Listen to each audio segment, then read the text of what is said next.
Hello everyone welcome to our YouTube channel student academy. यो video last minute सिरिजको second video हो। यो भिडियोमा हामीले ट्र्यापेजोइडल रुल र सिम्पसन वान थर्ड रुल सिक्छौँ। So without any further delay let's start the video. फर्स्टमा हामीले ट्र्यापेजोइडल रुललाई नर्मली कसरी गर्छौँ त्यो हेरौँ। त्यसको लागि एउटा क्वेसन लियौँ। Using composite trapezoidal rule compute integration 2x² - 1 dx from 0 to 2 with interval 4। यो क्वेसनमा हामीले यो इन्टिग्रेसन क्याल्कुलेट गर्नु पर्यो ट्र्यापेजोइडल रुलको हेल्पबाट। त्यसको लागि फर्स्ट सुरु हामीले यो क्वेसनमा गिभन के छ त्यो लेखौँ। लोअर लिमिट ए इक्वल्स टू लोअर लिमिट भनेको इन्टिग्रेसनको लोअर लिमिट हो। यो क्वेसनमा इन्टिग्रेसनको लोअर लिमिट 0 छ, त्यसैले ए को भ्यालु 0 हुन्छ। Upper limit B equals to upper limit भनेको इन्टिग्रेसनको अप्पर लिमिट। यो क्वेसनमा इन्टिग्रेसनको अप्पर लिमिट 2 छ, त्यसैले बी को भ्यालु 2 हुन्छ। इन्टरभल एन इक्वल्स टू यो क्वेसनमा हामीलाई इन्टरभल 4 दिएको छ, त्यसैले एन को भ्यालु 4 हुन्छ। यो पछि हामीले इन्टरभलको लेन्थ निकाल्नुपर्छ। Length of interval each equals to length of इन्टरभलको फर्मुला हुन्छ B minus A upon N. A B र एनको भ्यालु राखेर तपाईँहरूले लेन्थ अफ इन्टरभल निकाल्न सक्नुहुन्छ। यसको भ्यालु 0.5 आउँछ। यो पछि हामीले डिफ्रेन्ट एक्सको भ्यालुमा फङ्सनको भ्यालु निकाल्नुपर्छ। त्यसको लागि तपाईँहरूले भिडियोमा देखाएको टेबल बनाउनुहोस्। यो टेबलको फर्स्ट बक्समा हामीले डिफ्रेन्ट एक्सको भ्यालु लेख्छौँ, अनि त्यो एक्सको करस्पोन्डिङ डिफ्रेन्ट फङ्सनको भ्यालु हामीले सेकेन्ड बक्समा लेख्छौँ। एक्सको फर्स्ट भ्यालु भनेको इन्टिग्रेसनको लोअर लिमिट हो, अनि यो क्वेसनमा हेर्नुहोस् त इन्टिग्रेसनको लोअर लिमिट 0 छ, त्यसैले एक्सको फर्स्ट भ्यालु 0 हुन्छ। अब एक्सको सेकेन्ड भ्यालु निकाल्नको लागि तपाईँहरूले एक्सको फर्स्ट भ्यालु हेर्नुहोस्। एक्सको फर्स्ट भ्यालु 0 छ। अब हामीले यो 0मा हाइटको भ्यालु एड गर्दै जानु पर्यो। जस्तै फर्स्ट भ्यालु यहाँ 0 छ, 0 प्लस हाइटको भ्यालु 0.5 छ, प्लस 0.5 गर्नुहोस्। 0 प्लस 0.5 0.5 हुन्छ। त्यसो भए एक्सको सेकेन्ड भ्यालु 0.5 हुन्छ। अब थर्ड भ्यालुको लागि तपाईँहरूले सेकेन्ड भ्यालु हेर्नुहोस्। सेकेन्ड भ्यालु 0.5 छ। अब यो 0.5मा हाइटको भ्यालु एड गर्नुहोस्। 0.5 प्लस 0.5 यसको भ्यालु 1 आउँछ। त्यसो भए एक्सको थर्ड भ्यालु 1 हुन्छ। त्यसरी नै एक्सको फोर्थ भ्यालु 1.5 हुन्छ, अनि फिफ्थ भ्यालु 2 हुन्छ। अब 2 पछि हामीले स्टप गर्नु पर्यो। कसरी थाहा भयो 2 पछि स्टप गर्ने भनेर? किनकि 2 हाम्रो अप्पर लिमिट हो। एड गर्दाखेरि अप्पर लिमिटसम्म पुगेपछि हामीले अब एक्सको भ्यालु लेख्नु पर्दैन, हाम्रो एक्सको भ्यालु यति नै हो भन्ने कुरा थाहा हुन्छ। अब हामीले यो एक्सको करस्पोन्डिङ फङ्सनको भ्यालु निकाल्नु पर्यो। फर्स्ट सुरु हामीले एक्सको भ्यालु 0 हुँदाखेरि फङ्सनको भ्यालु कति हुन्छ त्यो निकालौँ। त्यसको लागि हामीले फङ्सनमा एक्सको ठाउँमा 0 सब्स्टिट्युट गरौँ। एफ अफ 0 इक्वल्स टू 2 × 0² - 1 यसको भ्यालु -1 आउँछ। भनेपछि एक्सको भ्यालु 0 हुँदाखेरि फङ्सनको भ्यालु -1 आउँछ। फेरि हामीले एक्सको भ्यालु 0.5 हुँदाखेरि फङ्सनको भ्यालु निकाल्नु पर्यो। त्यसको लागि फेरि तपाईँहरूले एक्सको ठाउँमा 0.5 सब्स्टिट्युट गर्नुहोस्। एफ अफ 0.5 इक्वल्स टू 2 × 0.5² - 1 यसको भ्यालु -0.5 आउँछ। सिमिलरली तपाईँहरूले एक्सको भ्यालु 1 हुँदाखेरि, एक्सको भ्यालु 1.5 हुँदाखेरि अनि एक्सको भ्यालु 2 हुँदाखेरि फङ्सनको भ्यालु निकाल्नुहोस्। एक्सको भ्यालु 1 हुँदाखेरि फङ्सनको भ्यालु 1 आउँछ, 1.5 हुँदाखेरि 3.5 आउँछ, अनि 2 हुँदाखेरि 7 आउँछ। अब हामीलाई ट्र्यापेजोइडल रुलको फर्मुला चाहिन्छ। तपाईँहरूले स्क्रिनमा हेर्न सक्नुहुन्छ, यो हाम्रो ट्र्यापेजोइडल रुलको जेनरल फर्मुला हो। तर हामीलाई हाम्रो क्वेसनको लागि स्पेसिफिक फर्मुला चाहियो। हाम्रो इन्टिग्रेसन छ integration 2x² - 1 dx from 0 to 2। Integration जुनसुकै होस् हाम्रो फर्मुलामा जहिले पनि h/2 आउँछ नै। त्यसो भए यसको फर्मुलामा पनि h/2 आउँछ। यो क्वेसनमा हामीलाई इन्टरभल 4 देख्छ। त्यसो भए x0 देखि x4 सम्मको फङ्सनको भ्यालु हामीलाई चाहिन्छ। f of x0 plus f of x1 plus f of x2 plus f of x3 plus f of x4। अब फर्स्टको र लास्टको दुईवटा फङ्सनको भ्यालु बाहेक बिचमा जतिवटा फङ्सनको भ्यालु छ सबैलाई 2 ले मल्टिप्लाई गरिदिनुपर्छ।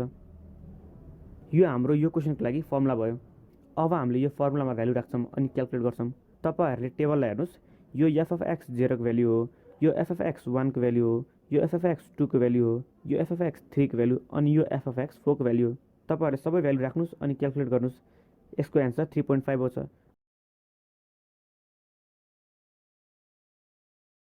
अब हामीले यही क्वेसनलाई क्याल्कुलेटरको हेल्पबाट गर्न खोजौँ। त्यसको लागि हाम्रो गर्ने प्रोसेस त सेम नै हो। फर्स्ट सुरु हामीले यो क्वेसनको गिभन लेख्नुपर्छ। गिभन लेखिसकेपछि हामीले यो क्वेसनमा लेन्थ अफ इन्टरभल निकाल्नु पर्यो। लेन्थ अफ इन्टरभल निकालेपछि तपाईँहरूले टेबल बनाउनुहोस्। टेबलमा पहिला जस्तै हामीले माथिपट्टि एक्सको भ्यालु लेख्छौँ अनि तलपट्टि एक्सको करस्पोन्डिङ फङ्सनको भ्यालु लेख्छौँ। क्याल्कुलेटरबाट गर्दाखेरि एउटा मात्रै डिफ्रेन्स हुन्छ, त्यो के हो भन्दा हामीले अब फङ्सनको भ्यालु र एक्सको भ्यालु सबै क्याल्कुलेटरको हेल्पबाटै निकाल्छौँ। अब तपाईँहरूले आफ्नो क्याल्कुलेटर निकाल्नुहोस्। क्याल्कुलेटर निकालेपछि तपाईँहरूले यहाँ हेर्नुहोस् मोड बटन छ, तपाईँहरूले यो मोड बटनलाई थिच्नुहोस्। मोड बटन थिचेपछि डिफ्रेन्ट अप्सन देखाउँछ। तपाईँहरूले यो 7 नम्बर हेर्नुहोस्, टेबल भन्ने अप्सन छ, तपाईँहरूले 7 बटनलाई थिच्नुहोस्। 7 थिचेपछि F of X equals to लेखेर आउँछ। यहाँ हामीले हाम्रो क्वेसनको फङ्सन लेख्ने हो। हाम्रो क्वेसनमा फङ्सन छ 2x² - 1, त्यसैले हामीले यहाँतिर अब 2x² - 1 लेख्नु पर्यो। त्यसलाई 2 थिच्नुहोस्। अब एक्स लेख्नको लागि तपाईँहरूले फर्स्ट सुरु अल्फा बटन थिच्नुहोस्। अल्फा बटन थिचेपछि यहाँ ए लेखेर आउँछ। अब तपाईँहरूले एक्स बटन थिच्नुहोस्। एक्स स्क्वायरको लागि यहाँ हेर्नुहोस् स्क्वायर बटन छ -1 हामीले हाम्रो फङ्सन लेख्यौँ। अब तपाईँहरूको क्वेसनमा फङ्सन डिफ्रेन्ट पनि हुनसक्छ। अब क्वेसन अनुसार फङ्सन लेख्नुपर्छ। यति लेखेपछि तपाईँहरूले इक्वल्स टु थिच्नुहोस्। इक्वल्स टु थिचेपछि यहाँ हेर्नुहोस् स्टार्ट लेखेर आउँछ। स्टार्टमा हामीले हाम्रो इन्टिग्रेसनको लोवर लिमिट लेख्नुपर्छ। यो क्वेसनमा हाम्रो लोवर लिमिट 0 छ, त्यसैले हामीले यहाँ 0 लेख्नु पऱ्यो। 0 अनि इक्वल्स टु थिच्नुहोस्। त्यस पछाडि इन्ड लिएर आउँछ। इन्ड भनेको हाम्रो इन्टिग्रेसनको अप्पर लिमिट हो। यो क्वेसनमा इन्टिग्रेसनको अप्पर लिमिट 2 छ, त्यसैले हामीले यहाँ 2 लेख्नु पऱ्यो। 2 इक्वल्स टु अब स्टेप लेखेर आएको छ। यो स्टेप भनेको हाम्रो लेन्थ अफ इन्टरभल हो। यो क्वेसनमा लेन्थ अफ इन्टरभल 0.5 छ, त्यसैले यहाँ 0.5 लेख्नु पऱ्यो। 0.5 इक्वल्स टु थिचेपछि तपाईँ हेर्न सक्नुहुन्छ हाम्रो एक्सको र एक्सको करस्पोन्डिङ फङ्सनको भ्यालु 1 सेकेन्डमा आइसक्यो। यहाँ हेर्नुहोस् यहाँ ब्ल्याक मार्क छ। यो ब्ल्याक मार्क जहाँ हुन्छ त्यहाँको भ्यालु यहाँ हेर्नुहोस् यहाँ लेखेर आएको हुन्छ। यहाँतिर ब्ल्याक मार्क छ भनेपछि यहाँतिर 0 हुनुपर्छ। हेर्नुहोस् एक्सको भ्यालु 0 हुँदाखेरि फङ्सनको भ्यालु -1 रहेछ। त्यसरी तपाईँहरू हेर्नुहोस् यहाँ 0.5 छ भनेपछि एक्सको भ्यालु 0.5 हुँदाखेरि फङ्सनको भ्यालु -0.5 आएको छ। त्यसरी थर्ड नम्बरमा हेर्नुहोस् एक्सको भ्यालु 1 हुँदाखेरि फङ्सनको भ्यालु 1 आएको छ। अब योभन्दा तल पनि छ, तपाईँहरूले यो कर्सरको हेलबाट तल झार्न सक्नुहुन्छ। यहाँ हेर्नुहोस् एक्सको भ्यालु 1.5 हुँदाखेरि फङ्सनको भ्यालु 3.5 आएको छ। यहाँ हेर्नुहोस् त यहाँ ब्ल्याक मार्क छ भनेपछि यहाँतिर 2 छ। यहाँ हेर्नुहोस् यहाँ 2 छ भनेपछि यहाँतिर 2 भ्यालु हुनुपर्छ। यहाँ हेर्नुहोस् एक्सको भ्यालु 2 हुँदाखेरि फङ्सनको भ्यालु 7 रहेछ। यो सबै भ्यालुज गरेर तपाईँहरूले टेबलमा लेख्न सक्नुहुन्छ। एक्स र फङ्सनको भ्यालु क्यालकुलेटरको हेल्पबाट निकालिसकेपछि अब हामीले पुरानै प्रोसेस फलो गर्ने हो। हामीले ट्रापेजोइडल रुलको फर्मुला युज गर्छौँ। यो फर्मुलामा हामीले टेबलको हेल्पबाट सबै भ्यालुजहरू इनपुट गर्छौँ अनि क्यालकुलेट गर्छौँ। यसको एन्सर पहिला असर नै 3.5 नै आउँछ। यही सेम ट्रिक तपाईँहरूले सिम्पसन 1/3 र 1/8 रुललाई पनि एप्लाई गर्न सक्नुहुन्छ। हामीले यो भिडियोमा सिम्पसन 1/3 रुलको लागि एउटा एक्जाम्पल हेरौँ। त्यसको लागि एउटा नयाँ क्वेसन लियौँ। हामीले गर्ने त्यसमा पनि सेम त्यही नै हो। फर्स्ट सुरु हामीले क्वेसनको गिभन लेख्नु पर्यो।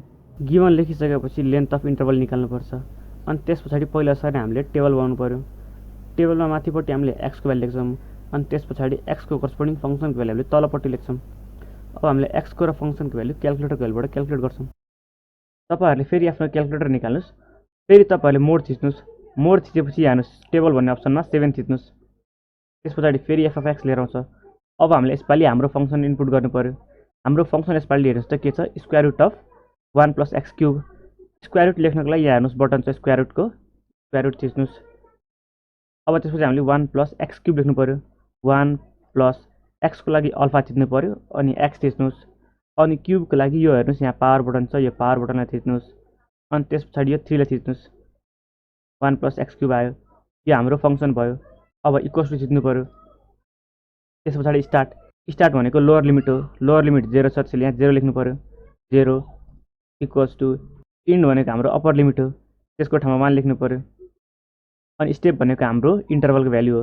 लेन्थ अफ इन्टरभल यहाँ 0.25 छ। यहाँ हेर्नुहोस् त लेन्थ अफ इन्टरभल 0.25 छ भनेपछि हामीले यहाँ 0.25 इनपुट गर्नु पर्यो अनि इक्वल्स टु थिच्नु पर्यो। इक्वल्स टु थिचेपछि तपाईँहरूले यहाँ हेर्नुहोस् हाम्रो एक्सको र त्यो एक्सको करस्पोन्डिङ फङ्सनको भ्यालु आइसक्यो। जुन ठाउँमा यो ब्ल्याक स्पट हुन्छ त्यहाँतिरको भ्यालु यहाँ लेखेर आएको छ। यहाँ हेर्नुहोस् यहाँ 0 लेखेर आएको छ अनि यहाँतिर ब्ल्याक स्पट छ भनेपछि यहाँतिर भ्यालु 0 हुनुपर्छ। भनेपछि एक्सको भ्यालु 0 हुँदाखेरि फङ्सनको भ्यालु 1 रहेछ। यहाँ हेर्नुहोस् यहाँतिर 1 छ, तपाईँहरूले यहाँ पनि हेर्न सक्नुहुन्छ। त्यसरी नै तपाईँहरूले एक्सलाई हेर्नुहोस्। एक्सको भ्यालु 0.25 हुँदाखेरि यहाँ हेर्नुहोस् एक्सको भ्यालु 0.25 छ।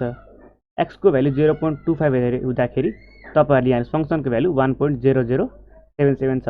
अब योभन्दा धेरै डिजिट पनि हुनसक्छ, त्यसैले तपाईँहरूले के गर्नुहोस् भन्दा यो कर्सरलाई यही डिजिटमा लिएर जानुहोस्।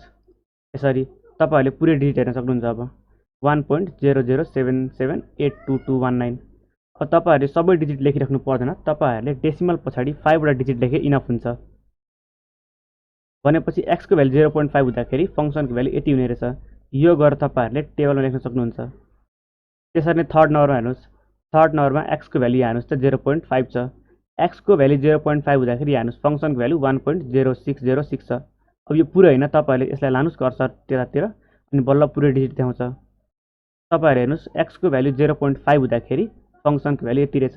यो पनि तपाईँहरूले गएर टेबलमा लेख्न सक्नुहुन्छ। त्यसरी नै तल सार्नुहोस् अनि यहाँ हेर्नुहोस् एक्सको भ्यालु 0.75 हुँदाखेरि फङ्सनको भ्यालु तपाईँहरूले हेर्न सक्नुहुन्छ 1.1924240002 रहेछ। यो पनि तपाईँहरूले गएर टेबलमा लेख्नुहोस्। त्यसरी नै फेरि तल गर्नुहोस्। यहाँ हेर्नुहोस् एक्सको भ्यालु 1 हुँदाखेरि अब यहाँ हेर्नुहोस् त एक्सको भ्यालु 1 छ। एक्सको भ्यालु 1 हुँदाखेरि फङ्सनको भ्यालु यहाँ हेर्नुहोस् त लेखेर आएको छ। यो पनि तपाईँहरूले गएर टेबलमा लेख्न सक्नुहुन्छ। अब योभन्दा तल कुनै पनि डिजिट छैन, तपाईँहरूले यसरी तल सारेर हेरेर पनि सक्नुहुन्छ। फेरि माथि नै पुग्छ यो क्वेसन हामीले सिम्पसन 1/3 रुलको हेल्पबाट गर्न लागेको हो। त्यसैले यो क्वेसनको लागि हामीले सिम्पसन 1/3 रुलको फर्मुला लाउनुपर्छ। तपाईँहरूले स्क्रिनमा हेर्न सक्नुहुन्छ यो सिम्पसन 1/3 रुलको जेनरल फर्मुला हो। तर हामीलाई हाम्रो क्वेसनको लागि स्पेसिफिक फर्मुला चाहियो। हाम्रो इन्टिग्रेसन हेर्नुहोस्, integration square root of 1 + x³ dx from 0 to 1 equals to यो इन्टिग्रेसनको लागि हामीलाई फर्मुला चाहियो। त्यसको लागि तपाईँहरूले जेनरल फर्मुला हेर्नुहोस्, जुनसुकै इन्टिग्रेसन होस् हाम्रोमा h/3 हुन्छ नै, त्यसैले यसमा पनि h/3 हुन्छ। अब हेर्नुहोस् यो क्वेसनमा इन्टरभल 4 छ, त्यसैले फङ्सनको भ्यालु x0 देखि x4 सम्म आउँछ। f(x1) + f(x2) + f(x3) + f(x4). अब यो पछि हेर्नुहोस्, तपाईँहरूले फर्स्ट र लास्टको बाहेक फर्स्ट र लास्टलाई यतिकै छोडिदिनुहोस्। अनि तपाईँहरूले अड फङ्सनलाई हेर्नुहोस्, जस्तै f(x1) यसमा तपाईँहरूले 4 ले मल्टिप्लाई गर्नुहोस्। जुन अड फङ्सन छ त्यसलाई 4 ले मल्टिप्लाई गर्नुहोस्, जस्तै f(x1) अनि f(x3) दुईटैलाई 4 ले मल्टिप्लाई गर्नुहोस्। अनि जुन इभन फङ्सन छ त्यसलाई 2 ले मल्टिप्लाई गर्नुहोस्, जस्तै f(x2) यसलाई 2 ले मल्टिप्लाई गर्नुहोस्। यो हाम्रो यो क्वेसनको लागि फर्मुला भयो। अब तपाईँहरूले टेबलबाट भ्यालु राख्नुहोस् अनि एन्सर निकाल्नुहोस्।